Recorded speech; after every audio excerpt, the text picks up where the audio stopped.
The fall of 1997 arrived quietly in Grayhaven, Michigan, the kind of small lakeside town where everyone knew each other's routines. Mornings began with coffee at the same diner. Evenings ended with porch lights glowing along narrow streets, and Lake Orion sat at the edge of town like a calm, familiar neighbor. Nothing about that October felt dangerous at first. Then, one ordinary Monday morning, Mark Ellison, a respected high school history teacher, didn't show up for class. His car was still parked in his driveway, his lunch untouched in the fridge, and his lesson plans neatly stacked on his desk at home. It was as if he had stepped outside for a moment and never returned. 2 days later, before the town could process Mark's disappearance, Raymond Keller, a fisherman known for his strict routines, vanished as well. Ray never missed his early morning trips to Lake Orion. Locals often joked you could set your watch by him. But that Thursday, his boat was found drifting near the shore, engine off, fishing lines still cast into the water. There were no signs of a struggle, no blood, no torn clothing, no footprints in the mud. Just silence, thick and unsettling, hanging over the lake. That's when people began to feel it. Something wasn't right. The fear truly settled in when the third disappearance struck. Emily Harper, a 17-year-old honor student, was last seen walking home from her part-time job just before sunset. She never made it. Her backpack was later discovered near a narrow trail leading toward Lake Orion, dry and neatly zipped, as if it had been placed there deliberately. Parents across Grayhaven locked their doors earlier than usual that night. School events were cancelled. The lake, once a place of summer laughter and fishing stories, suddenly felt like a boundary no one wanted to cross. Police flooded the town within days. Search teams combed the woods, dragged nearby ponds, and questioned every resident who had even a remote connection to the victims. Roadblocks were set up, helicopters circled overhead, and divers briefly scanned the shallow edges of the lake. Yet investigators hesitated to go deeper. Lake Orion was wide, dark, and known for sudden drop-offs. Without solid evidence pointing directly to it, authorities labeled the lake a coincidence. Official statements urged calm, but their words rang hollow to a community watching its sense of safety dissolve. By the end of October, Grayhaven was no longer the same town. Conversations lowered to whispers, and every unfamiliar sound after dark felt threatening. People noticed strange details they had once ignored. The way fog lingered longer over the lake, the unnatural stillness of the water at night, and the fact that all three disappearances shared one silent witness. Though no one said it out loud, a shared thought crept into the minds of the townspeople. Whatever took them hadn't come from outside Grayhaven.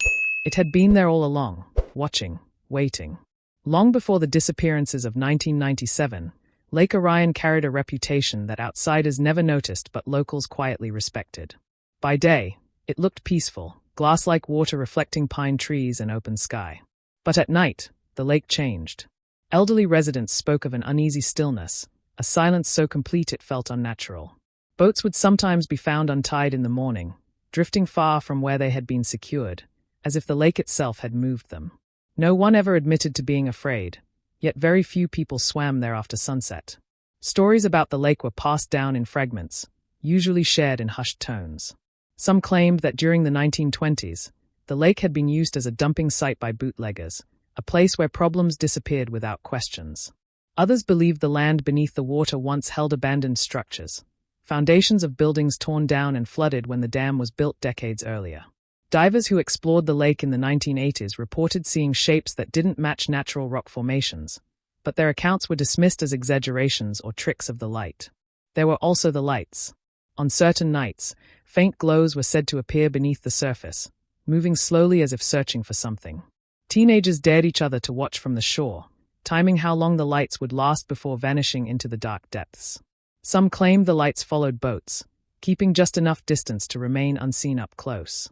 Local authorities brushed off these stories, suggesting reflections from nearby roads or distant houses, but the explanations never fully satisfied those who had seen them with their own eyes. After the 1997 disappearances, the lake's reputation shifted from unsettling to outright feared.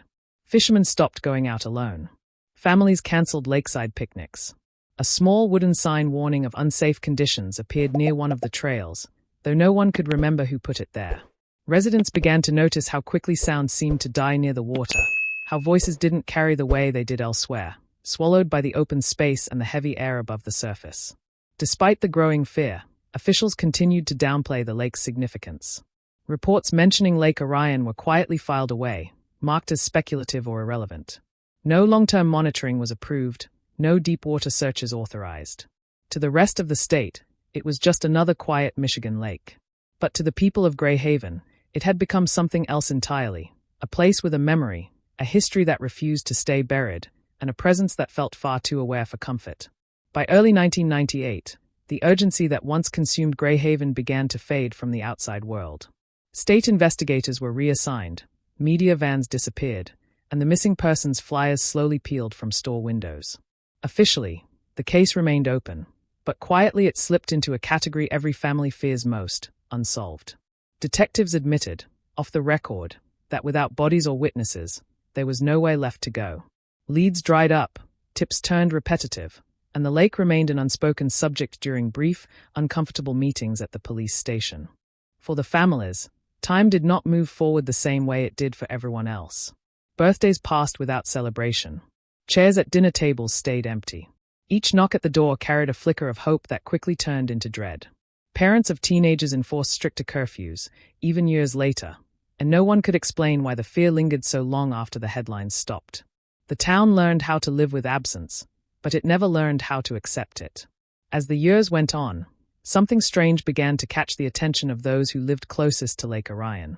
Every October, the same time the disappearances had occurred, the waterline along the shore would noticeably drop overnight. It wasn't dramatic enough to make the news, but it was enough for locals to notice exposed rocks and muddy edges that hadn't been visible the day before. Within days, the water would return to normal levels, as if nothing had happened. No storms, no official dam releases, no explanations. A few residents reported the changes to city officials, but the responses were always vague. Seasonal shifts, groundwater movement, equipment adjustments, technical words that sounded convincing but never fully answered the question. No records showed authorized drainage during those times. When pressed, officials grew defensive, reminding residents that Lake Orion was safe and well managed. The message was clear: stop asking. Over time, people did, at least publicly. Yet memory has a way of surviving in silence. On quiet nights, longtime residents found themselves watching the lake, counting the days as October approached. They noticed patterns others ignored: the way fog settled heavier during those weeks, the way animals avoided the shoreline, the way the water seemed darker, thicker. The case might have been labeled cold, but in Grayhaven, it never truly froze. It waited, just beneath the surface, held in place by unanswered questions and a lake that refused to behave like any other. The summer of 2023 arrived in Michigan with an unrelenting heat no one in Grayhaven could remember experiencing before. Weeks passed without rain, lawns turned brittle and yellow, and the once full Lake Orion began to recede at an alarming rate. Cracks appeared along the shoreline where water had always been, exposing dark, sticky mud that smelled faintly of decay. Environmental officials warned that the aging dam controlling the lake's levels was under severe stress. If the pressure wasn't relieved, the structure could fail, putting the entire town downstream at risk.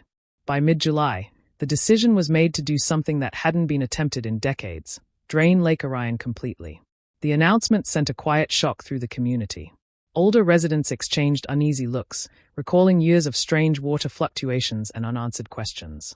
Heavy machinery rolled in, barriers were set up, and access to the area was restricted. As pumps roared to life, the water level dropped faster than anyone expected, revealing sections of the lakebed that had not seen daylight in nearly a century. Within days, workers noticed shapes emerging from the mud that didn't belong to nature. Straight lines, sharp angles, and symmetrical forms broke through the uneven lake floor. At first, they were assumed to be remnants of old docks or forgotten equipment. But as the water continued to drain, those shapes became unmistakable: large, metallic outlines buried with purpose. One construction worker struck something solid with his boot and uncovered a rusted car door, its handle still intact, its windows sealed shut by years of silt. The site was immediately shut down. State police and forensic teams replaced construction crews, and the atmosphere around the lake shifted from routine maintenance to controlled urgency. Floodlights illuminated the exposed basin at night, casting long, unnatural shadows across the mud. Investigators marked off areas with flags, each one signaling something discovered and quickly covered again. Rumors spread faster than official statements, and by the end of the week, the entire town knew that Lake Orion had been hiding more than debris. As the lake continued to empty, the scale of what lay beneath became impossible to ignore. Large sections of the basin showed signs of deliberate disturbance: trenches, weighted objects, and unnatural groupings far from the original shoreline. For the first time since 1997, detectives reopened old files, pulling faded photographs and handwritten notes from storage. The drought had done what decades of investigation could not. It had forced the lake to give up its secrets, whether it was ready to or not. As forensic teams moved deeper into the drained basin of Lake Orion, the initial discovery of a single vehicle quickly turned into something far more disturbing. Mud was carefully cleared away, inch by inch, revealing 3 separate cars, each positioned several yards apart, each deliberately sunk rather than accidentally lost. The vehicles were older models, consistent with the late 1980s and 1990s, their frames preserved by cold, oxygen-starved water. Thick cables and concrete blocks were attached beneath them, a methodical setup that suggested planning, patience, and intimate knowledge of the lake's depths. When the doors were finally forced open, investigators were met with a silence heavier than any crime scene they had encountered before. Inside the first car were skeletal remains seated upright, still restrained by a seatbelt that had long since fused with rust. Personal effects, watches, rings, and fragments of clothing were recovered and carefully catalogued. Dental records later confirmed what families had feared for over 2 decades. The remains belonged to Mark Ellison, the missing teacher from 1997. The lake hadn't erased him. It had preserved him. The second and third vehicles told the same grim story. One held the remains of Raymond Keller, identified by a distinctive fishing knife found wedged beneath the seat. The other contained what was left of Emily Harper, her backpack folded neatly in the trunk rather than scattered, as if placed there with intention. There were no signs of a violent struggle inside the cars, no shattered glass, no bullet casings, only the quiet evidence of suffocation and time. It suggested that the victims may have been alive when the vehicles entered the water, a realization that haunted even seasoned investigators. But the true scope of the horror became clear when attention turned to the trunks. Inside were items that didn't belong to the 3 victims: wallets with outdated IDs, women's jewelry from the 1970s, children's shoes worn thin at the soles. Each object was sealed in layers of silt, yet remarkably intact. Forensic dating revealed that some of these items had been underwater for nearly 50 years, pointing to disappearances never officially connected to Lake Orion, cases written off as runaways or accidents. By the time the evidence was laid out in a temporary command center, one conclusion became unavoidable. This lake had not been used once, or even occasionally. It had been used repeatedly, carefully, and over decades. The placement of the vehicles, the weighting methods, and the preservation of personal belongings all indicated a pattern, a system. Lake Orion was no longer just a backdrop to a single cold case. It was an active participant in a history of silence, holding on to lives that the town, and the state, had unknowingly abandoned. As investigators pieced together decades of evidence from Lake Orion, attention slowly shifted away from the victims and toward a question that had gone unasked for far too long. Who had the ability to do this without being seen? The answer wasn't a drifter or an outsider, but someone deeply woven into the town's infrastructure. Old maintenance logs, handwritten and stored in the city archives, revealed a single name appearing repeatedly across multiple decades: Harold Whitman, a senior water systems engineer employed by Grayhaven from the early 1970s until the late 1990s. Whitman's role had given him rare access. He knew when water levels would be adjusted, which areas of the lake were deepest, and how to temporarily reroute drainage without triggering alarms. Interviews with former co-workers painted him as quiet, methodical, and reliable to a fault. He rarely took vacations, volunteered for night inspections, and was often seen near the lake after hours, clipboard in hand. At the time, no one questioned it. He was simply doing his job, keeping the lake safe, or so it seemed. When detectives revisited Whitman's personal history, unsettling connections began to emerge. Records showed that he had crossed paths with all 3 victims in 1997. Mark Ellison had filed a complaint years earlier about a disputed shoreline easement involving Whitman's property. Raymond Keller had testified in a minor civil case concerning unauthorized fishing restrictions near the dam. Emily Harper's mother had once worked briefly in the city office where Whitman supervised water permits. None of the connections were dramatic on their own, but together they formed a web that couldn't be ignored. Whitman had died in 2008, officially from a heart attack, and his house had been sold shortly afterward. With a warrant, investigators returned to the property, now owned by an out-of-town landlord. In a sealed crawl space beneath the basement, they discovered a locked metal trunk. Inside were handwritten journals, meticulously dated, spanning more than 30 years. Pages were filled with lake diagrams, vehicle descriptions, and notes about water depth, weather conditions, and access windows. One phrase appeared again and again in Whitman's handwriting, sometimes neatly written, sometimes scratched in anger. The lake keeps them quiet. Alongside the phrase were coordinates matching the exact locations where the vehicles had been found. There were no confessions, no explanations, only records, cold, precise, and disturbingly calm. For investigators, the realization was chilling. The man responsible hadn't relied on chaos or violence alone. He had relied on routine, authority, and a lake that everyone trusted to hide what it was never meant to reveal. When the state officially announced the case closed, the words felt heavy, almost premature. Press conferences were held, timelines were presented, and Harold Whitman was named as the sole perpetrator, his death conveniently removing the possibility of trial or confession. For the media, it was a resolved mystery. For Grayhaven, it was something far more complicated. The town gathered along the drained lakebed as remains were removed one final time, watching in silence as evidence trucks rolled away, carrying decades of buried truth out into the open. Memorial services followed, quiet and restrained. Families stood beside framed photographs that hadn't aged the way their memories had. There was relief, but it came tangled with anger at lost time, missed signs, and the knowledge that answers had existed all along, hidden behind paperwork and routine. Some families noticed inconsistencies in the official reports, gaps in Whitman's logs, missing pages in the journals, coordinates that were never fully explained. Questions were raised, then gently redirected by authorities eager to move on. Once the investigation concluded, work began to refill Lake Orion.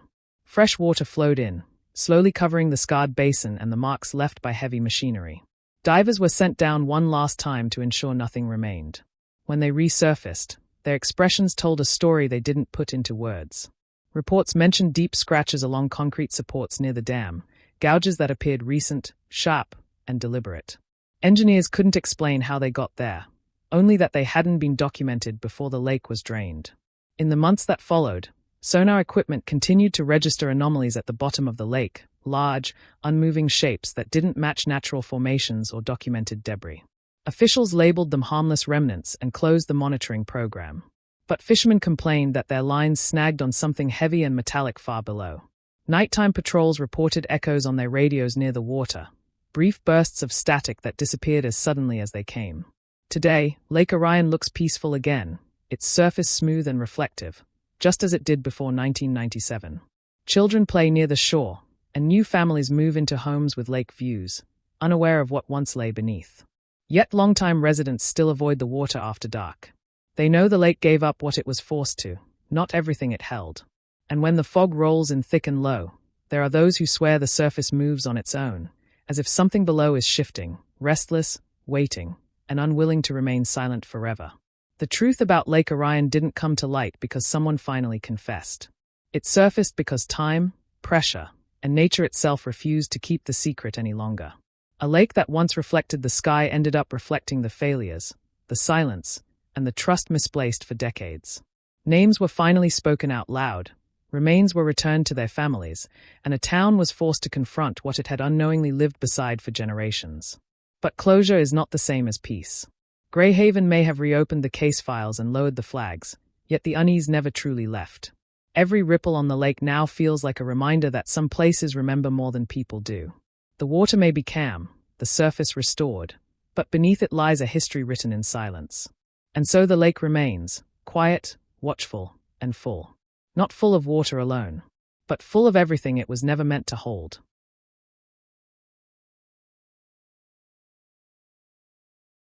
If you liked this video, don't forget to hit that like button, share it with your friends, and drop your thoughts in the comments below. Most importantly, subscribe and hit the bell icon so the next secret finds you first.